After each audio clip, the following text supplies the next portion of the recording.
Okay, so according to scientists, we have 5 systems of classification in kingdom planting. So first system is artificial system of classification. Okay, but another is natural system. Then we have phylogenetic system of classification. Then numerical taxonomy is there. Then cytotaxonomy and then chemotaxonomy. Okay, yesterday I have explained you a little bit about these systems. Now I am going to elaborate them one by one. The student first system that was given by the scientist is artificial system of classification. So what is the main criteria that was adopted by scientists at that time? That artificial system of classification, it is mainly based on the gross superficial morphological characters.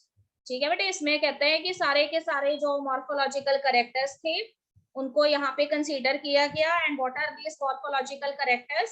This may be habit and habitat of the particular plant species. ठीक है, what kind of plant species that is, whether it is a herb, it is a shrub, it is a tree, and in which type of habitat that plant is actually growing. So here the scientists, they focus on habit and habitat. Then color, number and shape of leaves. As I have already explained you that, as you know, you have learned in your previous classes that the mostly the color of the green. ज्यादातर green colour होता है. पर वो कहते हैं कि कई बार क्या होता है कि ग्रीन कलर जो है, क्लोरोफिल पिगमेंट जो है, उसमें ग्रीन कलर आपको लीफ का नजर आता है क्लोरोफिल पिगमेंट की वजह से. But sometimes some additional type of chlorophyll is also present. ठीक है, which is responsible for variety of colors in leaves. So here also the focus is mainly on that the leaves are of what color. ठीक है, how many leaves they are present on the branches, what is the number of leaves. ठीक है, and another is shape of the leaves. So shape of the leaves, it also varies according to different plant species. ठीक है, because you know that some of the leaves they have broad lamina, some leaves they have narrow lamina. Okay, and the margins of the leaves, they also have different type of shapes. Okay, sometimes the margins they are smooth, sometimes some particular designs they are present on the margins. According to that, what is the color, what is the number, and what is the shape of the leaf, that is also considered by scientists at that time. Okay, but the main focus is on the vegetative characters. You know that vegetative characters are mostly such morphological characters that are visible to you about that plant species, and they are mainly involved in the growth mechanism. Okay, so mainly focus उन्होंने किस पे किया? Vegetative characters पे किया. And another thing is, along with the vegetative character, the structure of the androecium is also considered. So what is androecium? Androecium is stamen. So here, along with the vegetative character, the reproductive organs they are also considered, and that is androecium, which is male reproductive organ. Okay, students. तो इसके basis पे वो ये कहता है कि artificial system was not a truly accurate type of system, because here the two closely related species, they are compared with each other on the basis of few characters only. Okay, but you know that if the two species they are closely related species, then there may be many similarities present among these species. So the scientists of that time, they are not focusing on that, they ignore those characters. And another very strange type of thing is that in the artificial system of classification, an equal weightage is given to the vegetative as well as the sexual characters, so both of them are very much different from each other. ठीक है बेटे, vegetative characters जो होते हैं वो कहते हैं कि जिस हैबिटेट के अंदर प्लांट ग्रो कर रहा है उसके अकॉर्डिंग वेजिटेटिव करेक्टर्स जो हैं वो वेरी कर सकते हैं. ठीक है, तो sometimes when you done the watering of the plant in a proper way, what you see कि प्लांट के लीव्स की ग्रोथ अच्छे से होती है, फ्रूट की ग्रोथ अच्छे से होती है, जितना ज्यादा आप वाटर देते हैं प्लांट को टाइम टू टाइम, तो उसके वेजिटेटिव जो भी ऑर्गन्स हैं वो अच्छे से ग्रो करते हैं. But if there are adverse condition in the habitat of the plant, तो इन दैट सिचुएशन क्या होता है कि ये वेजिटेटिव करेक्टर्स है, लीव्स की ग्रोथ जो है वो स्टंटेड हो जाती है. ठीक है, ब्रांचेस स्टेम्स जो है उनकी ग्रोथ पे असर पड़ता है. तो यहाँ पे एक बहुत ही स्ट्रेंज बात जो थी वो ये थी कि एक तरफ जहाँ पे सेक्सुअल करेक्टर्स को इंपॉर्टेंस दी गई, दूसरी तरफ जो है वेजिटेटिव करेक्टर्स को इंपॉर्टेंस दी गई. But very important thing regarding the vegetative characters is that vegetative characters, they are dependent on the types of conditions that are present in the habitat. So if the conditions are not favorable in the habitat, तो उस case में वो कहते हैं कि अगर conditions favorable नहीं है habitat में, तो vegetative characters जो है that are directly influenced. But if the conditions are favorable one, this means there is 100% growth of these vegetative characters. So because of these limitations, the artificial system of classification, it was replaced by another system, and that system is known as the natural system of classification. Okay, but one very interesting thing that I want to tell you about natural system of classification is कि जो natural system of classification होता है ना, उसमें main बात ये है कि नेचुरल सिस्टम ऑफ क्लासिफिकेशन जो है उसमें नेचुरल अफिनिटीज जो है उसको कंसीडर किया गया. Okay, so here he has considered the external features. External features जो है उनको तो importance दी गई, but along with the external features, the internal features they are also given importance. So among the internal features, they consider the ultra structure of the cell. ठीक है, cell का ultra structure जो है उसको study किया गया कि what type of organelles that are actually present. Then anatomical features, ठीक है, anatomical features जो है उनको कंसीडर किया गया कि what type of internal features that are present inside different plant organs. ठीक है, what is their anatomy. अगर हम रूट की बात करते हैं तो रूट की anatomy क्या है. ठीक है, तो ये सारी चीजें जो है उनको यहाँ पे कंसीडर किया गया. तो उसके बाद देखो another very important thing is Kritika mute your, हाँ जी कृतिका अपने आप को म्यूट कर लें आप एंड डिस्टर्बेंस ना क्रिएट करें. ओके बेटा, तो कहते हैं कि अल्ट्रा स्ट्रक्चर जो है इसमें सेल को डिटेल में स्टडी किया गया और उसके बाद एनाटॉमी में हर एक जो वेजिटेटिव ऑर्गन था whether it is root, stem और लीव्स, तो उसको थरली उसकी एनाटॉमी जो है उसके इंटरनल स्ट्रक्चर को स्टडी किया गया. So here in this class we are also going one chapter in which you will study in detail about the anatomy of different plant organs. Okay, but along with the anatomy, embryology is also considered, that how the development of the embryo it takes place.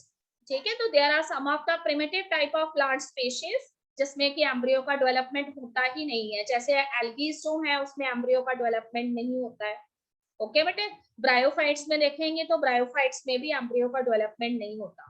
तो seed habit जो है it actually starts from the pteridophytes and you will see embryo development in case of gymnosperms and angiosperms. Okay बेटे, तो along with the embryology, phytochemistry is also considered, that when the plant it is growing in the presence of sunlight and photosynthesis takes place in plant, then what special type of chemicals that are actually synthesized in different plant organs, इस चीज को भी उन्होंने लिया. And another very important thing about this natural system is कि at that time in India, ठीक है, British rule was there. So Britishers they generally ruled over us at that time. It is the thing that is before independence. तो उस time पे यहाँ पे Britishers थे, तो there were two scientists, British scientists, and their name were George Bentham and Joseph Dalton Hooker. So both of these scientists, because they are in India at that time, तो इन्होंने यहाँ का जो फ्लोरा एंड फोना था ना बेटे उसको यहाँ पे उन्होंने क्लासिफाई किया. तो I am here specially considering here about the flora only. तो इंडिया के अंदर जो क्लासिफिकेशन सिस्टम फॉलो किया जाता है that is known as Bentham and Hooker system of classification, जो नेचुरल सिस्टम है. ठीक है, तो इंडिया के अंदर सारा फ्लोरा जो है यहाँ की जो सारी प्लांट स्पीशीज है उनको नेचुरल सिस्टम के अकॉर्डिंग क्लासिफाई किया गया. Okay, student. So next is the phylogenetic system of classification. I am on page number 30 of your NCERT book, paragraph number 2. Phylogenetic system of classification is actually based on the evolutionary relationships that present between different plant species.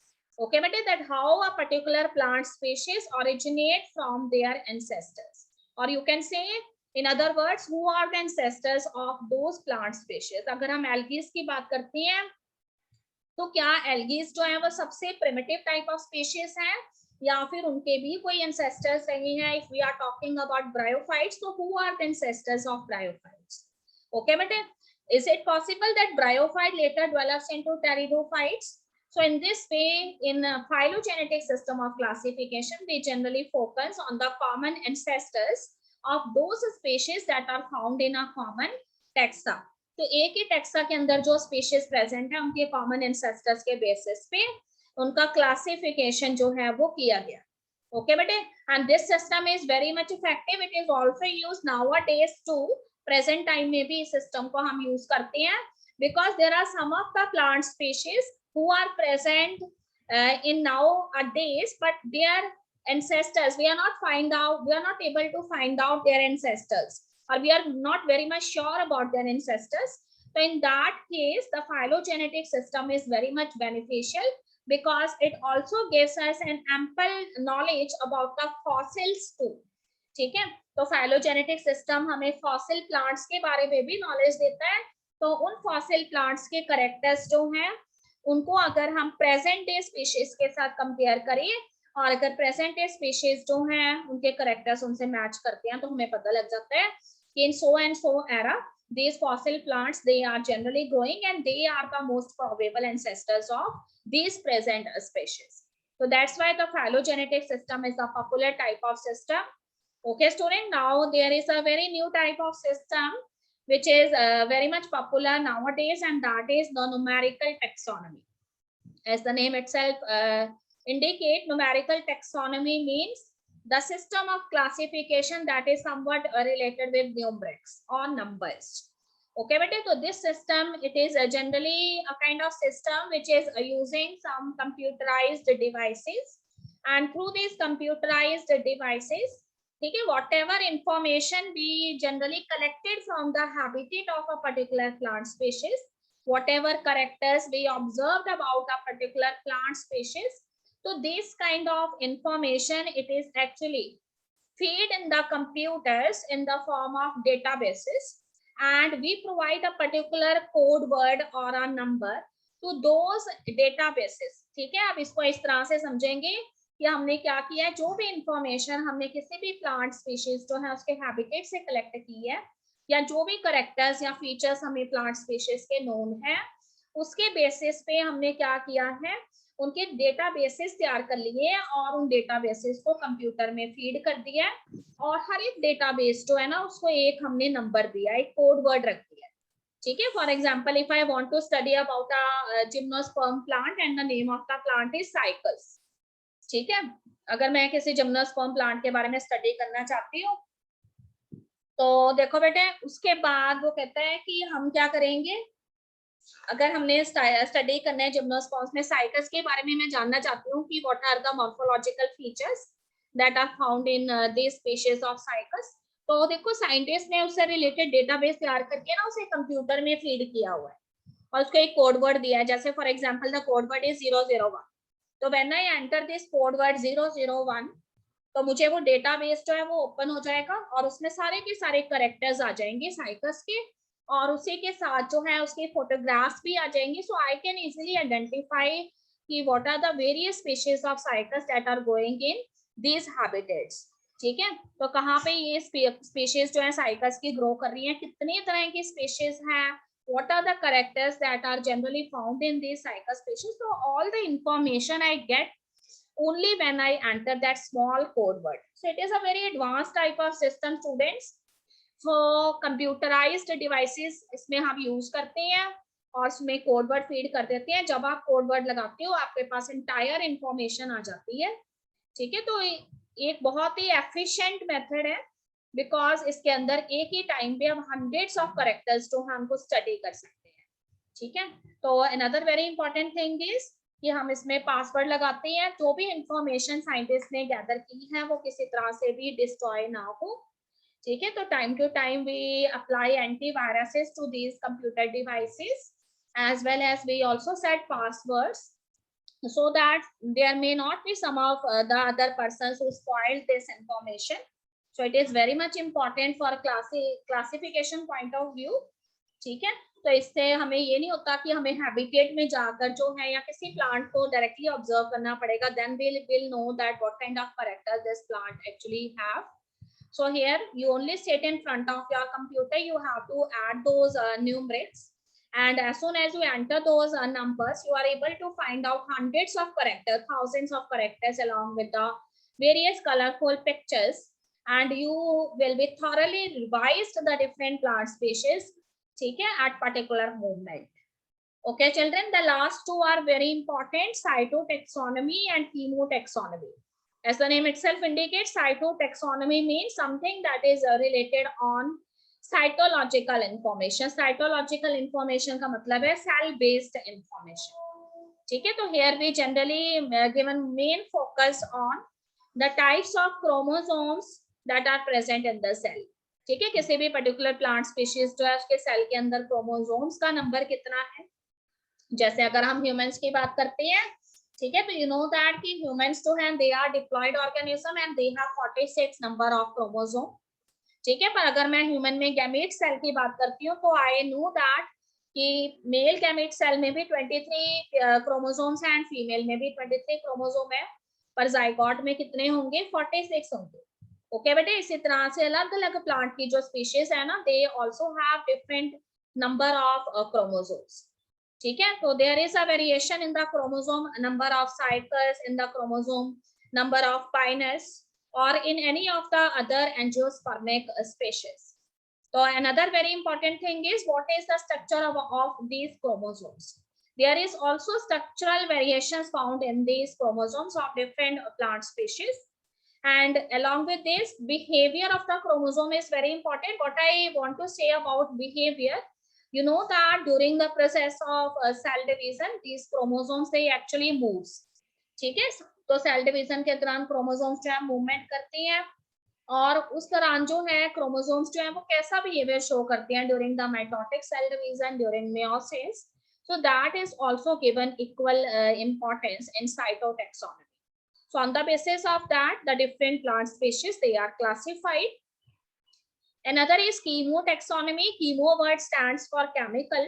So here this system of classification is actually dependent on the type of the chemicals that are produced in the plant species. So I have already discussed with you that as you know that plants are autotrophic in nature, so they produced certain chemical species that are as a result of photosynthesis.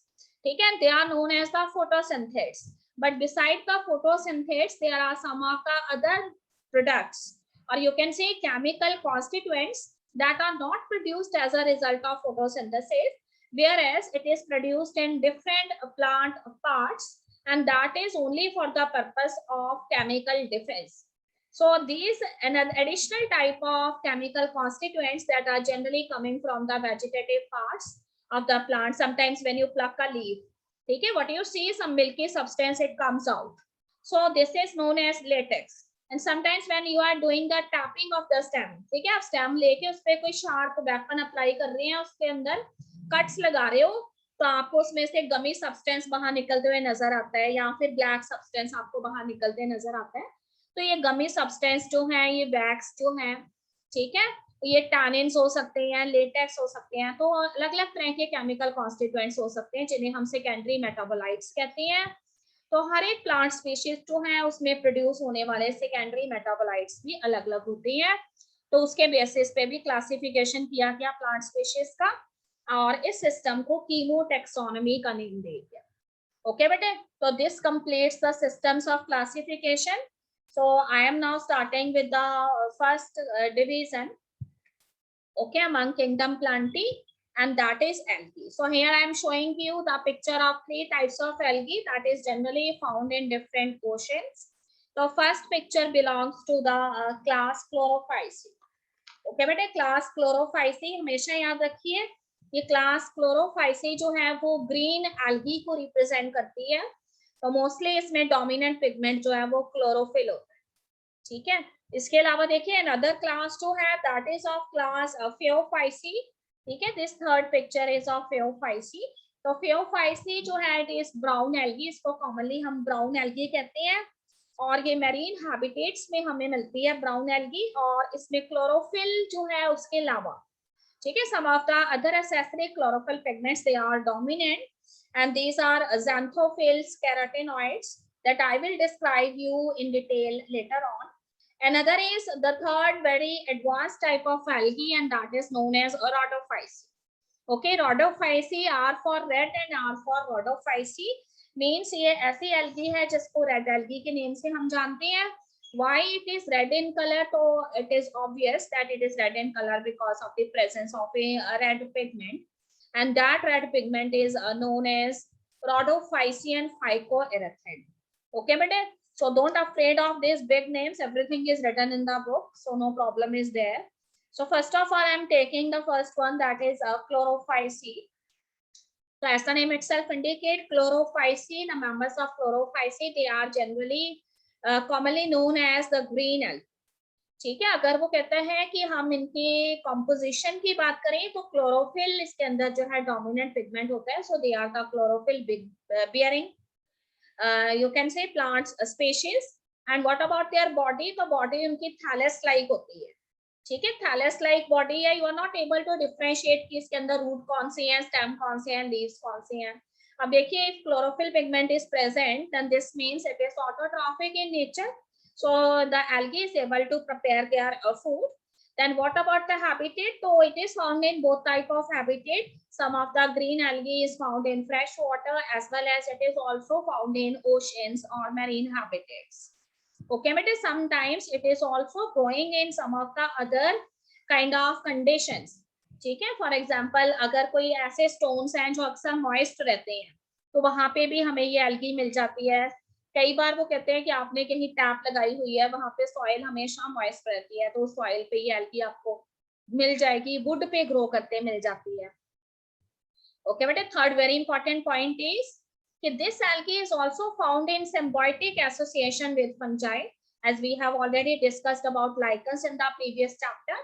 तो उसमें आपको मैंने बताया था कि algal जो component है उसको हम यहाँ पर फाइकोबायोएंट कहते हैं, एंड फंगल कंपोनेंट जो है उसको हम माइकोबायोएंट कहते हैं लाइकन्स के अंदर. तो ग्रीन एल्गी मोस्टली फंजाई के साथ रहना भी पसंद करती है सिम्बायोटिक एसोसिएशन में. ठीक है, beside this it also grows on some of the animals who are found in very cold type of climatic conditions. तो जनरली जो स्लॉट बियर्स होते हैं, ठीक है, ऐसे एनिमल्स जो ग्लेशियर्स वगैरह में रहती हैं, उनमें भी उनकी स्किन के ऊपर भी एल्गी जो है वो ग्रो करने लग जाती है. अब अगर इसकी फॉर्म और साइज की बात करें तो फॉर्म और साइज में so many variations are there. ठीक है, some of the algaes they are the unicellular forms, कुछ यूनिसेलुलर होती हैं, कुछ कॉलोनीज के फॉर्म में रहती हैं. For example volvox is the example of a green algae which lives in the form of a colony. कई एल्गीज जो इनके बड़े-बड़े फिलामेंट्स होते हैं, ठीक है, जैसे यूलोथ्रिक्स है, स्पाइरोगैरा है. तो आपने क्लास 10th में स्पाइरोगैरा पढ़ा हुआ है. स्पाइरोगैरा जो है रिबन शेप एल्गी होती है, रिबन शेप क्लोरोप्लास्ट होता है उसके अंदर. ठीक है बेटे, उसी तरह से यूलोथ्रिक्स जो है वो भी फिलामेंट्स के फॉर्म में प्रेजेंट होते हैं उसके सेल्स. और कई बार वो कहते हैं कि this chlorophycean members they are found in the marine habitat. तो अगर आप सी के अंदर डाइव करके देखें तो ये क्लोरोफाइसी एल्गी जो है उसके मेंबर्स जो हैं कई बार मैसिव प्लांट बॉडीज जैसे लगते हैं आपको. तो जब एल्गी जो है वो आपको बहुत बड़े बड़े प्लांट बॉडीज जैसी लगती हैं तो हम उनको कैल्प्स कहते हैं. ओके बेटे, तो उससे पहले देखो यहाँ पे मैं आपको कुछ पिक्चर्स शो कर रही हूँ. तो उसमें मैंने आपको फर्स्ट जो पिक्चर दिखाई हुई है that is of the Volvox algae. ठीक है, मैंने अभी आपको बताया था वॉलवॉक्स एल्गी जो है वो कॉलोनियल होती है, कॉलोनीज की फॉर्म में काफी सारे सेल एक साथ रहती हैं. ठीक है, सेकंड पिक्चर के अंदर मैंने आपको ब्राउन एल्गी जो है उसके मेंबर्स दिखाए हुए हैं.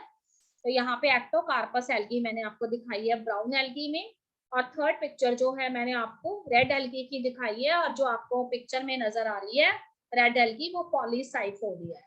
ओके बेटे, रिप्रोडक्शन की अगर हम बात करें तो एल्गीज जो है they reproduces by all the three methods of reproduction. That is vegetative propagation is also there, then asexual reproduction is there, and sexual reproduction is also there. And what about vegetative reproduction? So vegetative reproduction it takes place by the simple method of fragmentation. ठीक है, thallus के कई सारे fragment हो जाएंगे और हर एक fragment जो है वो ग्रो करके पूरी की पूरी एल्गल स्पीशीज जो है उसका थैलस फॉर्म कर देगा. Another is asexual method. So under asexual reproduction most of the algae they produce different type of spores. ठीक है, अलग अलग तरह के स्पोर्स जो है एल्गीज फॉर्म करती हैं. तो कई बार स्पोर्स जो है वो मोटाइल स्पोर्स भी होती हैं and sometimes the spores are the non motile too, but in case of green algae you generally found the motile type of spores. Motile word जब भी मैं यूज करूंगी आपने फटाफट समझ जाना है कि it is the presence of flagella. ठीक है, अगर फ्लैजिला प्रेजेंट है this mean spores are the motile.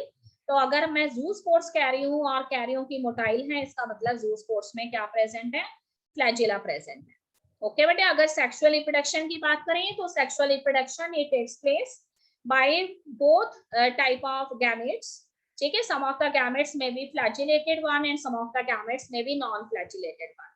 If I am saying flagellated one, this means the locomotory organ flagella is there, and if flagella they are not present, this means the gametes they are the non-flagellated type. So such type of gametes, ठीक है, I am talking about the male gamete, अगर वो non flagellated है तो female gamete तक कैसे पहुंचेंगे, तो very easy, because you know that algaes they are generally growing in the aquatic habitat.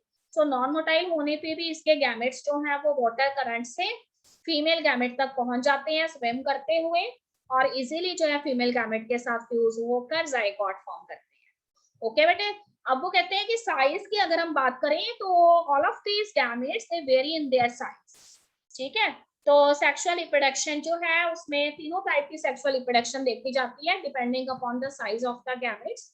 If both the male and the female gametes they are of the equal size, then this means isogamy is there. Okay, isogamy means gametes are of equal size. And if the male gamete is smaller in size and female gamete is bigger in size, then this means the sexual reproduction is of anisogamous type. And third very special case is of oogamy. So here I have already described that male gamete it is smaller in size, whereas the female gamete is bigger in size and have a egg cell inside, or you can say in the central position. So such type of sexual reproduction is known as oogamy. So remember, all the three types of sexual reproduction is there: isogamy, anisogamy and oogamy. Okay बेटे, उसके बाद देखो ये मैंने आपको बता दिया हुआ है. First algae is Volvox algae and this is the Ectocarpus algae, and this third one is the Polysiphonia algae. So these three pictures belong to three different classes of algae: class Chlorophyceae, for example Volvox, and class Phaeophyceae brown algae, for example Ectocarpus, and class Rhodophyceae red algae, example is Polysiphonia. Okay students, so here I am talking about the types of sexual reproduction. So I have already described a little bit. If I am saying isogamy, this means the gametes who are going to fuse in the sexual reproduction, it is of the similar size. ठीक है, doesn't matter whether the flagella is present or not present. ठीक है, कोई फर्क नहीं पड़ता है. अगर तो फ्लैजिला प्रेजेंट है तो गैमेट्स इजीली मूव करके एक दूसरे के कांटेक्ट में आएंगे एंड फ्यूज कर जाएंगे. अगर वो फ्लैजिलेटेड नहीं है तब भी कोई फर्क नहीं पड़ता, because algae is growing in the aquatic habitat, so these gametes can easily swim through the water currents and comes in contact with the female gamete and easily fuse to form zygote. तो example अगर आपने देने isogamy के, तो it is very easy. Eulothrix and Spirogyra, they are the example of those algae in which isogamy type of sexual reproduction is there. Another is anisogamy. So you always remember the two gametes which are going to fuse in this process, it is not of the similar size. ठीक बेटे, always remember कि male gamete जो है वो size में छोटा होगा और जो फीमेल गैमेट है ना वो साइज में कैसी होगी, लार्जर होगी. So this condition is known as anisogamy, और इसका अगर आपने एग्जांपल देना है then it is eudorina. Okay बेटे, and third one is oogammy. So fusion between one large non motile. ठीक है, हमेशा याद रखिए कि oogammy जो होती है उसके अंदर फीमेल गैमेट साइज में बहुत बड़ा होता है और नॉन मोटाइल होता है, मतलब अपनी जगह पे ही रहता है, कहीं घूमना फिरता नहीं है. एंड जो मेल गैमेट होता है वो साइज में छोटा होता है पर मोटाइल होता है, मींस उसमें फ्लैजिला प्रेजेंट होते हैं. तो मेल गैमेट फीमेल गैमेट जो स्टेशनरी है उसके पास आता है, it enters into the you can say this female reproductive part. ठीक है, and fuses with the egg cell and later zygote is formed and this process is known as oogammy. तो oogammy का जब भी आपने एग्जांपल देना है तो उसमें वॉलवॉक्स एल्गी आ जाती है एंड फ्यूकस एल्गी आ जाती है. ठीक है बेटे, फ्यूकस जो है it is advance type of multicellular algae. So this presentation I am going to send you after the lecture so that you can go through it and you revise the things what I have taught you. So here I am talking about the economic importance of algae, students. So this is very interesting topic. ठीक है, हमेशा जब भी हम algae देखते हैं तो हमें लगता है कि ऐसे ही फजूल में grow कर रही है, but everything has its importance. So here we are going to learn about what is the economic importance of these algae. Okay, बेटे, you must know that algae जो हैं, since they are autotrophic in nature, so as a result of this photosynthesis, ठीक है, तो photosynthesis जो है उसमें आपको पता है कि रॉ मटेरियल की फॉर्म में कार्बन डाइऑक्साइड को यूज किया जाता है। तो कहते हैं कि अर्थ में half of the total carbon dioxide जो है उसका फिक्सेशन कौन करती है? एल्गीज करती हैं। ठीक है, तो इतनी सारी कार्बन डाइऑक्साइड जो है उसको यूज करती हैं for the process of photosynthesis. And another very important thing is increase the level of dissolved oxygen in the immediate environment. Because you know that as an end product oxygen gas is evolved, so this oxygen gas its level maintained constant in the external environment because of these algae, which are the chief producers in the oceans and freshwater habitats. Okay, student, another thing is primary producers है। ठीक है, सभी को पता है कि primary producers हैं, energy rich compounds का फॉर्मेशन करती हैं, और ये एनर्जी रिच कंपाउंड्स जो हैं they are generally used as a food by other aquatic animals.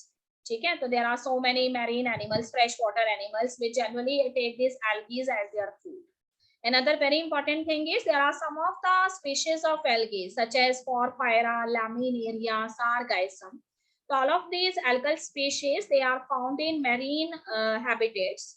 So ये जो marine algae होती हैं, Porphyra, Laminaria, Sargassum, इन algae को जो marine animals हैं उन्हें food की form में लेती हैं। ठीक है, इसके अलावा they are edibles too. So sometimes when you demand for seafood, when you visit a 5-star hotel, then such type of algae they are served to you. They are highly nutritious. They contains plenty of proteins in them. Another is brown and red algae.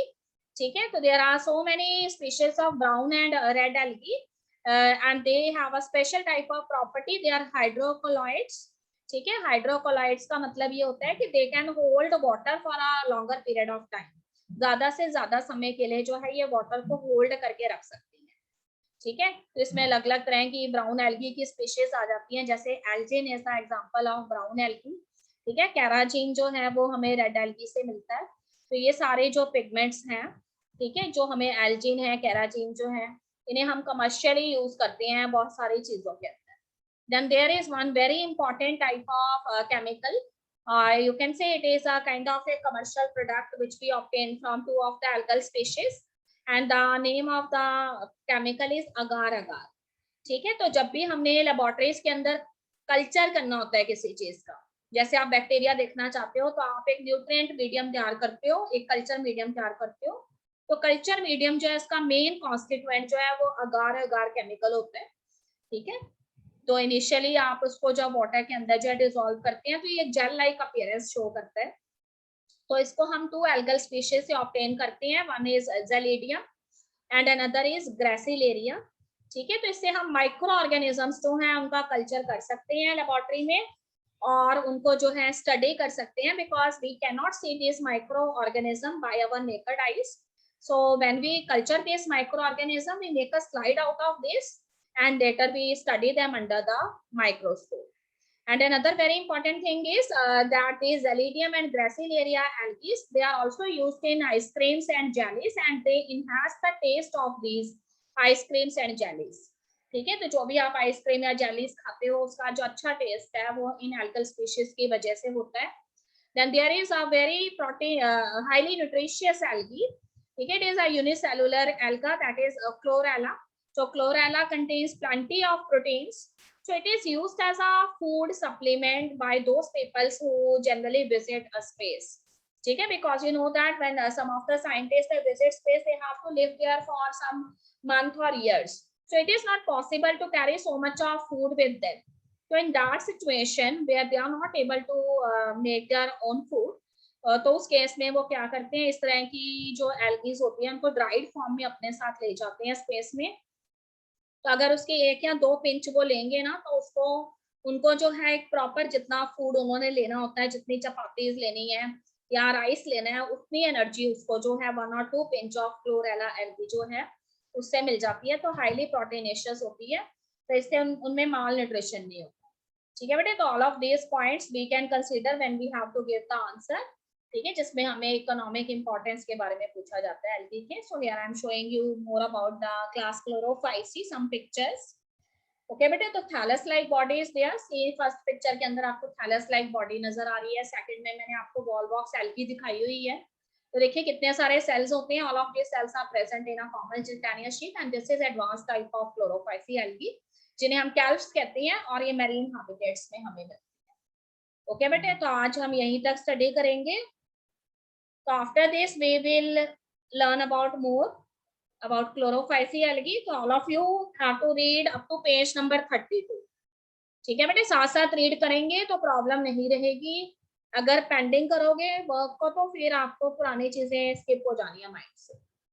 ठीक है, तो go through this. If you face any doubts, send me your doubts on my number. I will give you the answers. Okay students.